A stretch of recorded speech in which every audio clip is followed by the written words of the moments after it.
Hello guys, நமஸ்காரம், வணக்கம். திருவோண நாளில் நம்ம காலையில் குளித்து கோவிலுக்கு போயிட்டு வெடி வழிபாடு நடத்தினேன்.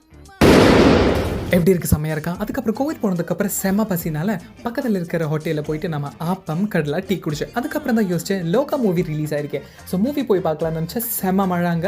அண்ட் ஓணம் திவசம் ஆயதுകൊണ്ട് எல்லாரும் வந்து வீட்டில் தான் உட்காந்துட்டு இருக்குன்னு நினச்சேன். எல்லாரும் தியேட்டரில் தான் இருந்தேன். பார்த்தா அங்கேயும் எல்லாரும் ஓணம் செலிப்ரேட் பண்ணிட்டு இருந்தேன். அதுக்கப்புறம் முடி கொட்டுறதை விட என் லைஃப்பில் இன்னும் கஷ்டமான ஒரு விஷயம் நான் கண்டுபிடிச்சிட்டேன் கைஸ். வேஸ்ட் போட்டு நடக்குது ரொம்ப கஷ்டமான விஷயம். இப்போ வர போகிற வீடியோ நீங்கள் நல்லா பாருங்கள். முட்டை பஃப் சாப்பிடலாமே, டொபாக்கோ பஃப் எதுக்கு? Life taste better with டொபாக்கோல.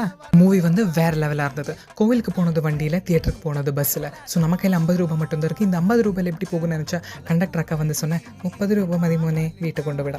So அதனால் அந்த 30 ரூபா வச்சுட்டு போயிட்டேன். ஒரு குழந்தை பிறக்கிறதுக்கு அம்மா வந்து 10 மாதம் சுமக்கும். ஆனால் இந்த ஓணம் சந்தையை சாப்பிட்றதுக்காக 100 வருஷமாக வெயிட் பண்ணிகிட்ருக்கேன்.